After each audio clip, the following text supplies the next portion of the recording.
경찰 조사를 받던 한 시민이 자신의 진술과 달리 경찰 조서가 작성됐다며 반발하고 있습니다. 이 시민은 진술과 다른 조서를 믿을 수 없어 수사관 기피 신청을 냈지만 이마저 거절당했다고 주장합니다. 나금동 기자의 단독 보도입니다.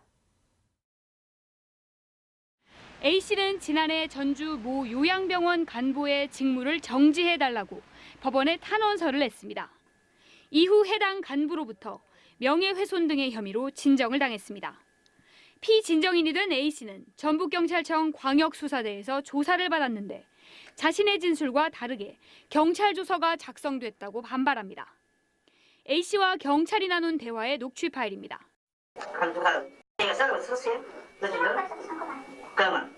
말씀드렸다시피 판결을 못 끝내요.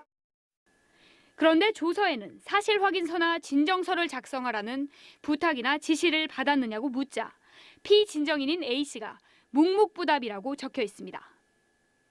A씨는 누가 쓰라고 해서 쓴 게 아니고 판결문을 보고 썼다고 말했는데 이 진술과 다른 내용으로 경찰 조서가 작성된 겁니다. 또 다른 음성 파일입니다. A씨가 진정서 내용을 구체적으로 말합니다. 진정서 요즘에 뭐예요? 권한을 해지시켜달라는 거죠. 인감체불도 문제가 되고 그리고 내 말이 법이야라는 식으로 이렇게 직원이랑 그렇게 하셨고. 그런데 조서를 보면 피진정인이 진정서 내용에 대해 묵묵부답했다고 적혀 있습니다. A씨는 경찰을 믿을 수 없다고 반발합니다.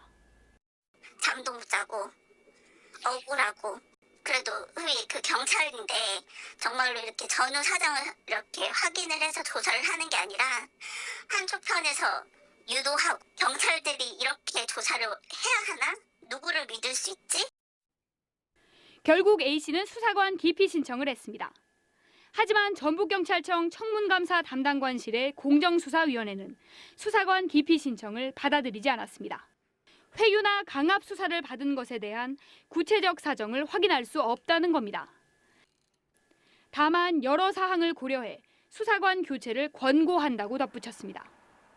그러나 수사관 교체를 권고한다는 건 경찰 스스로 문제가 있었음을 시인한 게 아니냐는 지적이 나옵니다. 그런데도 수사관을 바꾸지 않고 단순하게 교체를 권고하겠다는 건 책임을 회피하려는 게 아니냐는 비판이 일고 있습니다. 진술자와 그 진술을 작성하는 수사관의 진술 조서의 내용이 다르고 수사관의 어떠한 의도가 반영돼서 작성이 됐다라고 하는 거는 사실 형사 절차에 참여하는 변호사로서는 상상도 할 수 없을 정도로 유중한 일이고 직권남용의 범죄도 성립이 가능할 정도라고 할 것입니다. 진술과 달리 조서를 작성했다는 의혹을 받고 있는 해당 경찰은 사건 관계인에게 돈을 요구했다는 혐의로 지난달 검찰에 구속돼 당사자의 반론을 들을 수 없었습니다. JTB 뉴스 나금동입니다.